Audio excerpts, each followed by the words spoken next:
didn't have a mentor.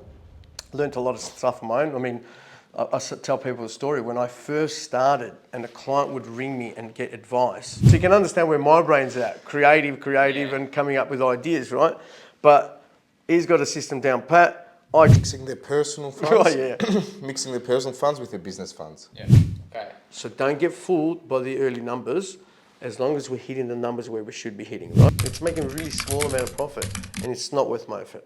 Today we're here with Nick and Peter, both working at Elenktis Business Hub. I'm going to get them both to introduce, their title. But boys, how are we? Pretty good, mate. Thank you for jumping on and allowing us to use your space to interview. These are my accountants, and the reason why I'm bringing them on is because they've helped me with my business. So, and they've also helped a few others from the podcast. If you remember, Peter was on episode 4 of season 1. I was. And with a lot of great tips. So if you want more tips, go back there. But boys, if you both want to introduce, what you do, your titles, and Nick, you can start.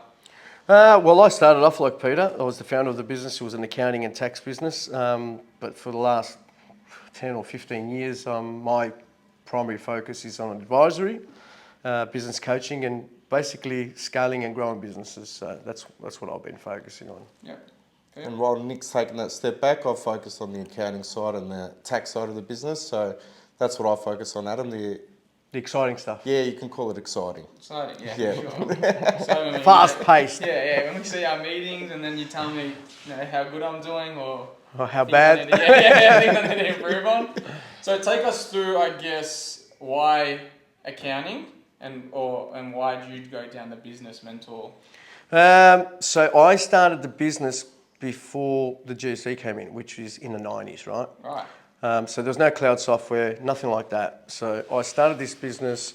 I was working for an accounting firm during my last year of uni, and I thought, it's just a natural progression. I'm going to do something I know how to do, which most people do when they start businesses. Yeah. They know a skill or a trade or something, and they say, I'm going to start a business. But then I had this crazy idea that I was going to go around and help small businesses by getting their data every month, creating a profit and loss and balance sheet and a scorecard to help them, guide them through the numbers. Because back then, we didn't have accounting software that small businesses would use. They'd go to the accountant once a year, they'd give their information, and he would produce magically some report and says, you've got to pay this much tax. So it really had no visibility of what was going on in the business. So I created that whole idea back then. But we just didn't have the cloud technology and the ability to deliver that really quickly. So it was a little bit cumbersome.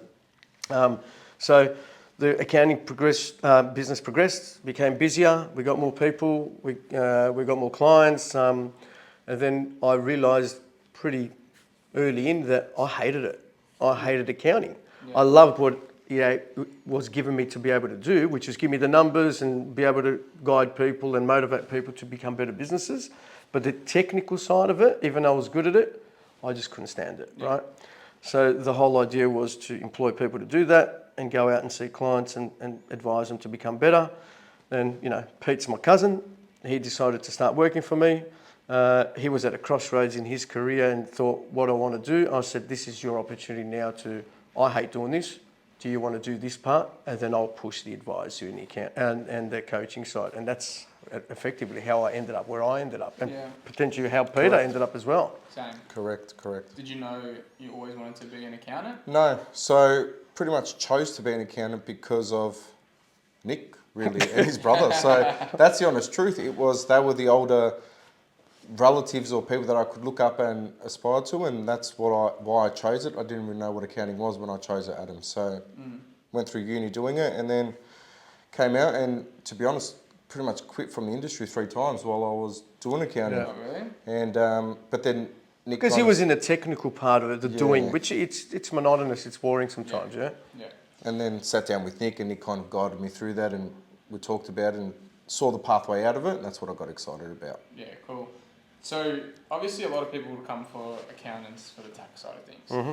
You, both in collaboration, you provide the full service. So someone can come, get their tax done, get their business doing things legality, and then you also assist with the business side of helping them grow, where you both kind of work together in that regard. The importance of that business growth and mentoring side, it's huge.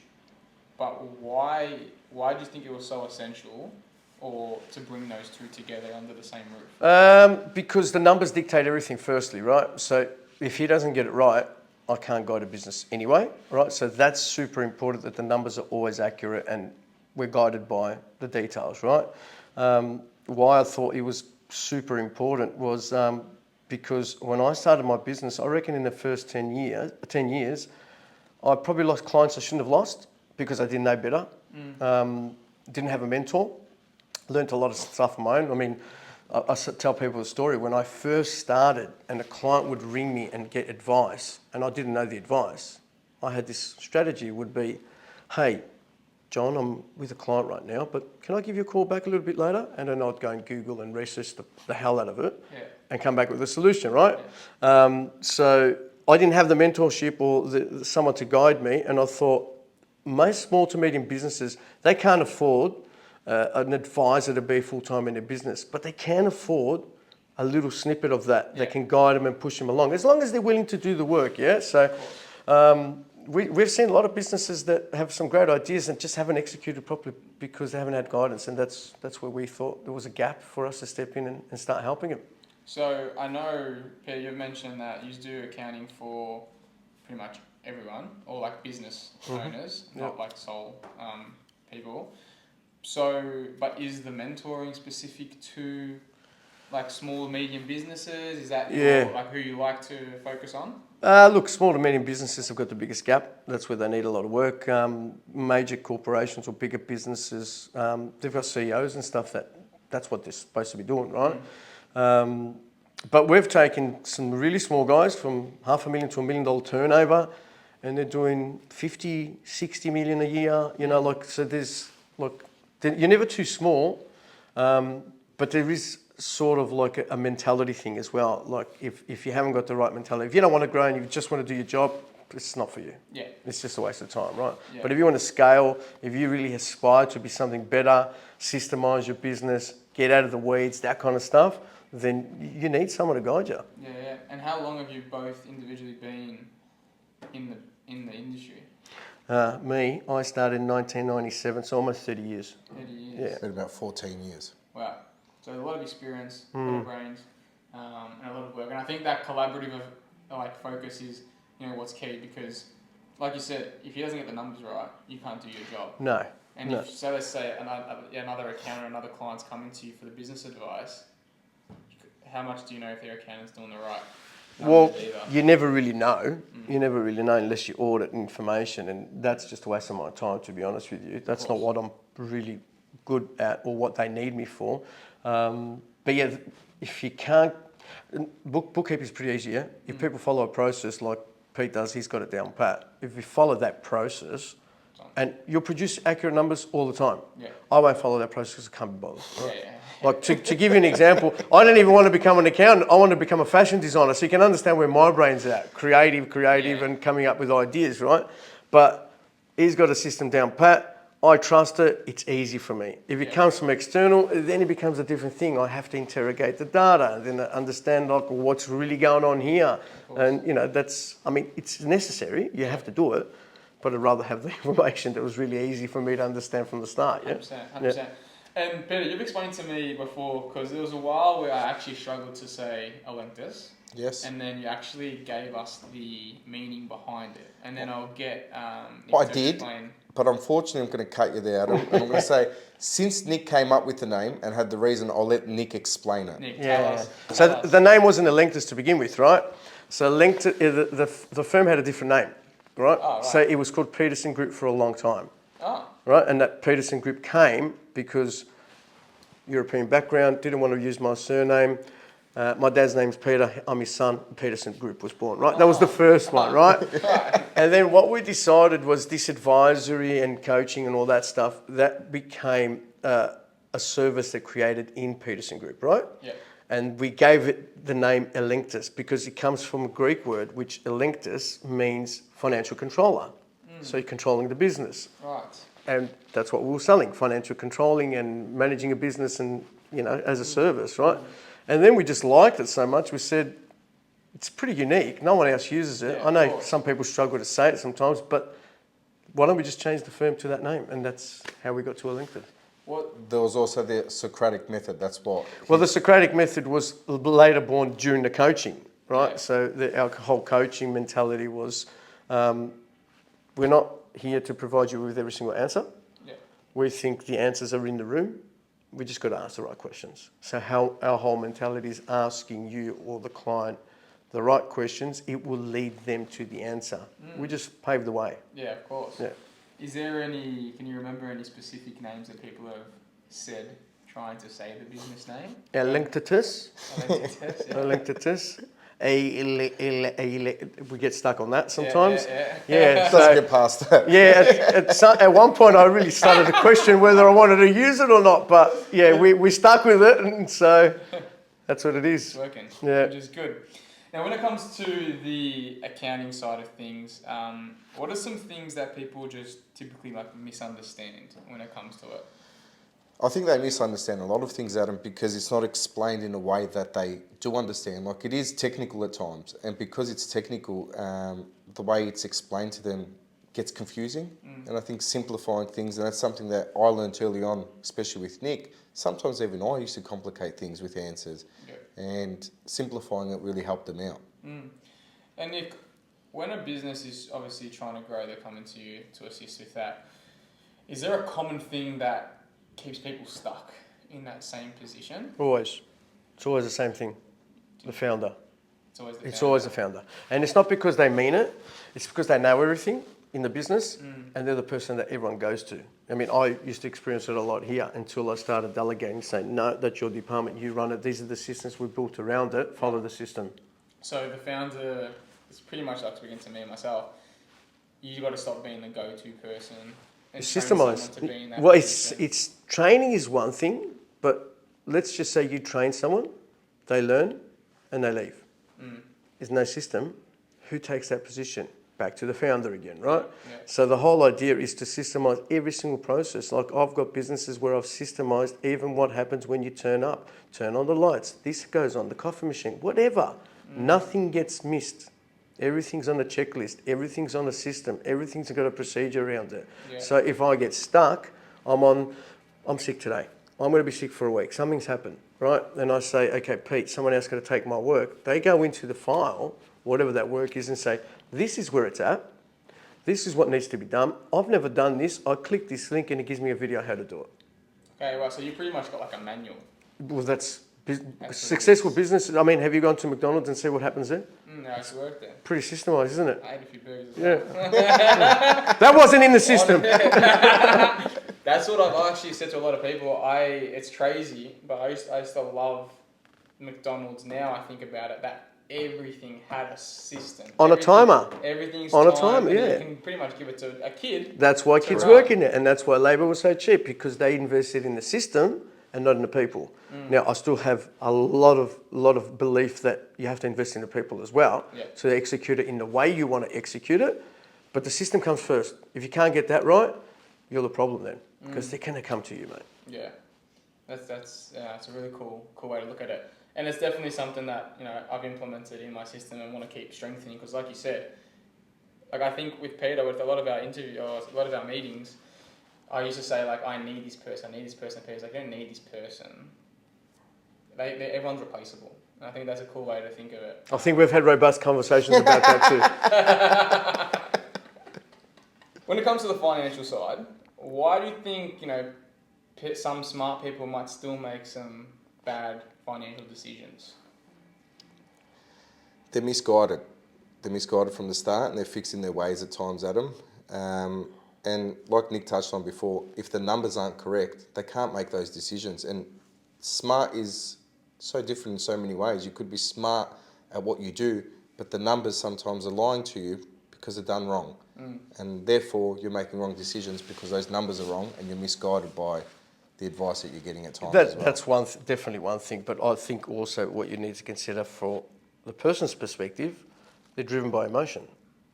They're definitely driven by emotion, right? So any purchase you make is to elicit some kind of emotion, whether that I'm in pain, I want to get away from it, whether that I want my glory, or whether I want to satisfy a certain need. That's what people do. They buy on emotion, right? So, you know, when you go and see a client and says, I spent $400,000 on a new car, there was no logic behind that. No. There's no reasoning. You can't just turn around and say, I make good money, I want to reward myself. That was just emotion. It's not a financial decision. So I think that's what you're more worried about when people do that, because that's crazy. Yeah. Yes, we need the numbers to be right, and if they don't, they're making bad decisions, and that's on the numbers. Yeah. But people's emotion drives some really crazy behaviours that we've seen over the years, mate. So if we're going to speak about like a bit of a common financial blind spot that some business owners like it's a good one. thinking. You know what to say here? I reckon you do, mate. I reckon you do, because you're good at it, but you probably won't remember. Oh, I can answer, but he's good at keep going with your question. Give us some common financial. Give me guidance blind now. spots. Well, this is the biggest problem we find with financial guidance, or people don't understand the financials first, is there's 3 documents or statements you need to look at. Your profit and loss, it tells you how profitable the business is, all right? It records your expenses and your income, right? Pretty simple. The next one's a balance sheet. That's the health of the business, your assets and your liabilities, right? The more assets I've got, the less liabilities I've got, the healthier I am, right? That's the health of the business. This is the lifeblood of the business. What people forget, the most important, is cash flow, right? So I might have a business turning over 20 million bucks. I might have $2 million profit, but guess what? I'm owed $4 million now from customers. What's my cash flow look like? Pretty shit. Right. So that's where people get it wrong. This guy does really well, really well, is he maps out the cash flow. He says to you, hey, you're turning over this much, you're spending this much. These are the timing of all these payments, loans and everything. You've got problems with your cash flow in these times of the year. How are we going to fix that? Well, go over and see Nick, because he's going to tell you how to get your debtor days, how long it takes to collect money, from 42 days to 31. That difference could mean $500,000 in your bank account. They're the things that you need to start doing. Can't be just profit and loss, basic stuff, right? Right. So cash flow is the most important, I think, is where the biggest blind spot. They don't understand cash flow. Yes, okay. Yeah. And is that similar to what you mentioned about cash at the bank? Yes. Pretty much. The quicker you convert anything that you have, sales, assets, into cash, liquid cash in your bank, the better for your business. So would those be the 3 main documents that you need They're the only to 3. make your decisions? So from those 3 documents, I will take 4, 5 key numbers that I look at or interpret, and that's what I drive. I don't care that you spend 12 grand a year on stationery. I don't care you spend 50 grand on some small expense. I care that your margin's right. I care that the labour's producing the amount of income. I care that we're collecting money quick enough. I care that the bank account's got the money that we need to survive if we have a downturn. Yeah. And Peter's probably looking at my account and be like, why are you buying so many tripods? How many cameras do you have? That's an investment in your future. Coming through that, I guess, tax side of things as well, is there any large like tax deduction myths that are kind of out there? I guess some people obviously think they can tax deduct everything, so give us a little bit of information. Even if they could, this is all beautiful. This is a barbecue one, yeah. You know, people at a barbecue, Write off. yeah, they can write off everything. You just write it off. It's fine. Like, I've got a $50,000 car. I'm just going to write it off. But you don't get $50,000 back from tax. That's what people have as a misconception. They think that what they're spending and they're going to get back from tax. No. You're only going to get a quarter of that back if you're a company. You might get 35, 40% of that back if you're an individual. Yeah. So you're still out of pocket something, right? Still coming. And that's when they start justifying, like you said before, the emotional buy. I want to spend this because I can write it off. Sorry, mate. You're not getting what you think out of it. Yeah. So this is a tax deduction. What was the other one that you've mentioned in the past that people say? Which one? So if I say, this is tax deductible, tax deductions. What Nick said is spot on. The car is a big one. I'm just going to buy it because it's a write-off, but it's definitely, it's not all of it is beneficial to you. So only a portion of that is an actual tax deduction, or it is a tax deduction, but a tax saving is only a portion of it. So that's important as well. But you give that advice all the time, with the perfect advice. Do you need it for your business? Yes? Cool. Then it's tax deductible, right? If you don't need it, don't buy it. Don't worry about whether it's tax deductible. If you don't need it, don't spend the money, because cash flow down. It doesn't matter how much you save in tax, it's cash flow down. Like my mate said so, right? Oh, your mate at the bar. Yeah. My mate said so. Just And he got drives everything us back insane. on his tax. Yeah. Yeah. It's really Whole good. different scenario on the back end. But Yeah. There's obviously, that common thing of, I'm really busy. They're looking at the numbers, but the numbers aren't coming in. Mm-hmm. What separates someone from being busy and being profitable? What are you busy doing, firstly? Are you busy doing stuff that doesn't produce asking income? Well, I am asking you because are you busy doing stuff that's not producing income? Are you busy doing stuff that's stopping you from getting clients? Are you busy doing stuff that's not high-end value work? What is it exactly that you're busy doing? Because when we look at founders and we go through and audit their time, 80% of their time's wasted on bullshit. It could have been given to someone else that's a quarter of the price, and they take all these little responsibilities away from them, and it gives them the time to focus on the business, not in the business, right? Well, it's a common saying, everyone says it. But on the business means strategy, on the business means how we're going to get more sales, on the business making sure the systems are working properly. That's on the business. In the business is I'm doing the bookkeeping. In the business means I'm going to be sweeping the floor, really. Or on the business, I've seen some manufacturers, I've got to go and help the staff out there because they need me. No, go and employ someone that's at $30 an hour and go and get me a new client. That's what you should be doing. So that's a big problem, yeah? All right, Pete, if I send you an email today, I'm not a Yep. client and I want to become a client. How do I become a client? What do you do? The first thing we do is we obviously catch up with the client. We make sure that they're a fit for us and what we do as well, and that we get along with them. After that, then we kind of go into their numbers. We see where we can help them, one, as a business, and two, as a business owner, and see if we can free up any of their time through assisting them with the bookkeeping or the payables or the payroll. And then once we've identified that and we've seen that we've got accurate numbers, then we kind of start looking at it and seeing where the coaching arm of the business can really come in and help them and assist them with improving those numbers as well. Yeah, so when it comes to you, how many times would I be seeing you a year? And depending on how many times I see you, how beneficial will it be for me? We touched on that on the last podcast as well, Adam, and really for me, it's once a quarter you're just looking at your numbers and it's not good enough at all when you're doing your BAS or whatever it might be. Once a month is a minimum with your accountant, and once a week to once a fortnight with a coach is my key. Yeah. So when you go over to the coach side, once a week or once every fortnight, do you think that intensity allows quicker growth? It creates momentum. Yeah. That's the most important thing. So we said business owners tend to go and do things they're not supposed to be doing, right? So it creates some momentum. So if I sit down with you and say, okay, these are the 3 things we're focusing on the next fortnight, and then someone in my team is following you up, making sure you're doing them, and you get to the next fortnightly meeting, 1 or 2 things are going to happen. I'm going to say to you, why haven't you done it? Or you've done it and we've progressed. So it's which path you want to take. Yeah. When you invest high numbers or high amounts of money with someone like us or the coaching and advisory side, you want to get your money's worth. And the only way it works is if you put in. I mean, you know this with training. Imagine I turned up to your gym and trained once and said, I'll come back next month, see how that goes. I'm not going to get much progress. No. Even after 12 months, I'm going to get very little progress. Yeah. But come and see you twice a week, I'm going to get heaps of progress. Come 3 times, even more, right? So it's just a consistency and accountability thing that someone is pushing you, someone that knows how to do it or has done it before for so many other businesses and themselves, and just giving you that nudge where you need it, motivation when you need it. Sometimes it doesn't work, what we advise. Yeah. But we're good enough to say, okay, we need to pivot and change. You got to change with us. Yeah, so if I'm coming in, are you pretty much setting me like a checklist of things to do a week? How does it? Yeah. Do I get homework? Well, your business is your homework, isn't it? Yeah. So it really is. You got to do that all the time. So we will only pick 2 or 3 bigger jobs to do in a fortnight, because then it becomes overwhelming for a client.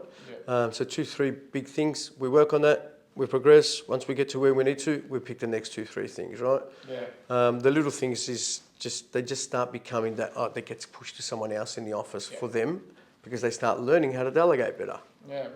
And then I guess when it comes to decisions like that, and even the finance side, what are some things that people might do or be financially responsible that people don't actually notice? What do you mean by like financially responsible as? So making smart decisions that Yeah. allow people to progress, but people don't. You don't see it. You don't see it. Plan. Yeah, so if you have a plan, like a cash flow, all that stuff, the numbers wise, and so this is what we're sticking to, that's what we stick to. If we have a key number that we're trying to chase, so for me, in the coaching business, we aim for 10 leads a week. Yeah. Right, and we try and build the quality of those leads as we go on with our different content, right? And if we get 3 calls out of that, can we land 1 or 2 of those? That's the number. That's all I chase. Yeah. Okay. When I get them in, there's different numbers that other people have in the office. How quickly have you progressed them from here to here? How quickly have you onboarded them? How quickly have you got this system going for them? Like everything is put in a place or in a system that is driven by a key number. Yeah. Right. So that's what they have to do. Yeah. So when it comes to, I guess, habits that a business owner might have, what's like a financial habit that might be small but really compounds over time, and it will be beneficial in the long term? Mixing their personal funds. Oh, yeah. Mixing their personal funds with their business funds. Yeah. When there's no clarity Just around pay yourself that. a salary. Yeah. Pay yourself a salary. So 100%. that's the expense of the business. We have to cover that expense amongst the other expenses. Whatever's left over is called profit. And we only pay that out certain times of the year because we need the company to be healthy. Yeah. Yeah. Okay. So it's just as Gets simple too as messy. Very yourself simple. a wage. Yeah, well, if you're talking about the one thing, that's probably the most common. Yeah. That people think that, yeah, we'll just take money out whenever we feel like. Now, if someone wants to build real wealth, what's something that they should focus on? When we talk about wealth, we're talking about long term, yeah? So we're talking about 15, 20 years down the track. I think what people really discount and don't understand that builds the best wealth is a business. So if you get the business right and it starts producing some serious cash flow, then you know that I can take that cash and I can invest it in other things that's working for me whilst I still build this business. What people tend to do pretty early, especially, I don't know why in Australia we've got this crazy mentality that we've got to buy rental property after rental property, even on a salary, and put ourselves in financial positions where we can't breathe. But the asset comes after cash flow. Build your cash flow first. If you start building a business that's got $1 million profit, then you can buy assets. If you're making $100 grand profit and you decide to commit to $80,000 worth of repayments a year, you're a moron. Yeah. Because you're not building wealth there. You just put yourself in a financial hell. Yeah, it's a jail, right? So build the cash flow first, and then you can buy whatever you want after that. So if you are focusing on the business, and people will probably start looking at like multiple streams of revenue, they get to a point where they're like, all right, the business is obviously bringing in a certain amount of fault. Like when do you start looking at other streams of revenue? Well, we're talking about other streams of revenue through investment or running more businesses, because running more businesses is probably difficult. Yeah. It's very difficult to focus on 2 or 3 or 4 businesses at the same time.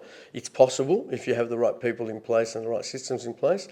But if you're taking, let's say a business is doing $1 million profit. And I say $1 million profit because that's our first driver here. When we get a business to $1 million, that's the first milestone, right? Okay. So you got $1 million profit, 250 goes to the tax department. We've got 750 left over. Mind you, you've paid yourself a healthy salary already, right? From that 750, we would think $500,000 could be invested somewhere. Can that $500,000 investment return at least 10% a year or have growth of at least 10% a year? Do that 10 times over. You've put in $5 million in there. Your investment after 20 years is about $25 million worth. Yeah. And all you've put in is $5 million. Yeah. Okay. Well, taking that into consideration, and I'm asking this not just for myself, but I've got other few business owners who have their small studio and they're looking to open up a second facility. So they want to scale. You want to scale? Yeah. And I'm not asking for free financial advice here. You are, but we're not going to give it. We're going to have a little disclaimer on it. We're going to give you the what, not the how. Nick's already given you the what of 250k tax.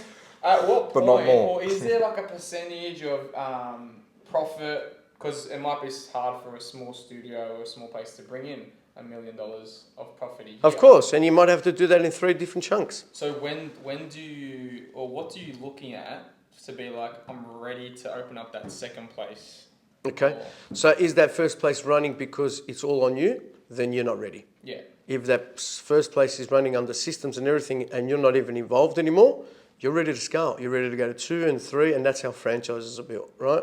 So it's all based on having a system that frees you up just to have an overseeing role. And is there a percentage of profit that you want to be seeing, or is there a number that you're like, because it could be running, but... Yeah, correct. might It not could be making money. 50 grand profit, so that's not really worth it for Yeah. me to try and scale that kind of business, right? So I would say a $200,000 to $250,000 profit would be your first milestone to say, okay, now if we've hit this ceiling or we hit that number, we can take this model, we can scale it by going to a different location, and we potentially can hit the same number, right? I think that's the number. Yeah. Anything less than that becomes difficult because we're in a situation now where the world is experiencing some kind of war and some fuel prices going up and inflation and interest prices going up. You're on 100 grand profit and that drops by a little bit. All of a sudden you're making 50, 60. It's a lot of effort running 3 or 4, studios to make 50 grand each one. Yeah. Whereas if you've got 250 and it drops a little bit, 50, even 60 grand, still a healthy profit. There's still margin in there for you. You're not going to get, and we've seen it heaps of times, people fall out of love with their businesses because their cash flow is so weak. Yeah. And they start resenting it, Yeah. You don't want to be in that position. So you have to hit that milestone first. Yeah, okay. So when do you then advise a client to look at their numbers? They're doing all they can. It's not bringing in much. Yeah. A tough discussion has to be made. Yeah. To pivot Mm-hmm. or shut up that shop or like when does that call come into play? There's numbers based on, like I've got a client now that we've just made a decision right now. We're going to shut one of our stores. We've got another 10 stores, but we're shutting one of the stores. And the question has been asked of me 3-4 weeks in a row now, when do you think we should shut? And I said, we should be shut already. And it's not because we're failing, but it's not making profit. Yeah. It's making a really small amount of profit and it's not worth my effort. Yeah. It's really not worth our effort as a corporation that's running so many restaurants or so many places that we're going to continue with that. So put the effort, the same effort, into a place that's going to make 150, 200 grand profit. Yeah. So that conversation has to happen when we see the numbers are not showing the margin that we need. Okay. As soon as we see that and there's a pattern and we've tried things 2, 3, 4 months and they're not working, we have to make a decision to say either move on, sell, close down, whatever it is, to go into something more profitable. Or like you said before, pivot if we're changing completely the industry we're in. Maybe that's a conversation as well. Yeah. So obviously founders and business owners are trying to see the success of their business. So what's a question that you should be asking your accountant regularly? Have I got enough cash to survive? And one question we get all the time is, where did the money go? When you Yeah. explain the profit to them. So ask that question and we'll definitely tell you where it's gone. Yeah. And go from there. Go from there. You touched a little bit based of, right now with the war, the fuel prices, everything going up. Business owners might be, feeling it a little bit. What's some advice that you'd give them? People will be like, oh, we've dropped too many clients. Oh, things are looking bad. They might even consider closing up. But usually besides that, they were doing pretty well. Are you just telling them to weather the storm? Are you just telling them to just make the process understandable that these things happen? What are you kind of saying to someone? These things happen, unless we go into a full-blown war and the world's turned to shit, these things happen all the time. Whether we're having a war or not, these downturns can happen, these loss of clients can happen all the time. You should be reviewing what you do daily to make sure you protect your margins, right? And if the margins are deteriorating because prices are increasing, you either lift your prices, or if you don't want to do that, be innovative. Come up with ways to reduce the costs. So, there's an AI revolution now. I don't think people are using it the way they should. They're using ChatGPT. Whoopie-doo. It's like using a typewriter going to a computer. Big deal. There's so many things you can do to automate tasks that might free up 30 hours of your time, or might get your staff member that's producing, 150 grand worth of work for a client. Now you can produce 200. Well, that's how you protect margin. That's how you protect the business. Even if you drop some clients for reduced cost, we're still not that bad. And if people were wanting to improve on a habit today, what would that be? Religiously look at your numbers. religiously look at your numbers and see if things are dropping, going up, see what's performing well, what's not performing well. That's what you should be doing. That's the overseeing, that's the running the business, on the business rather than being in the business, right? So the numbers should dictate everything. Yeah. And I don't know if like you touch much with a lot of your clients based on social media, trends, things like that. You do see a lot of businesses jump on a trend, Yep. right? A couple of years ago, the bagels, right? Boom. But then just as fast as they grew, it looked like they dropped. So these trending businesses, I think a couple months ago was Acai's, right? Now no one's talking about Acai's. What are you doing about trending businesses? Are you advising that people go down that rate, or is there like a trick behind them? We've had this with other clients as well. What happens initially is there's this huge spike at the start in sales, right? Because it's brand new, it's new. Everyone wants to try, whoever's in the neighbourhood wants to try that product. And we might have sales at $60,000, $70,000 in a week. And then as we taper off 6 months down the track, they've ended up at 20,000. Yeah. We've based the model on doing 20,000. Okay. So don't get fooled by the early numbers, as long as we're hitting the numbers where we should be hitting, right? Yeah. I do not recommend anyone say, I'm going to open up an acai place because everyone else is opening them up. Well, that's bullshit. Yeah. Like, you should be doing something because you believe in something first and you think you can do it uniquely or better than anyone else. Yeah. Right? That's the whole purpose of it, right? Doing an acai place or a bagel place because Joe Bloggs down the road decided to open up one of those venues is just stupid. That's just for money. Yeah. Now, there's a couple more questions. I guess, what does financial success look like beyond just the numbers? What does it look like? I can do whatever I want, whenever I want, without having to answer to anyone. That's financial success. Simple as that. Yeah. It's the main goal, isn't it? Can you both give us one of your most, I don't know, something that's really touched with you's financial advice that maybe someone's given to you each? Given to us, financial advice. That we've received over the years that's been important to us? Yeah. Yeah, cool. You first or me? No, you.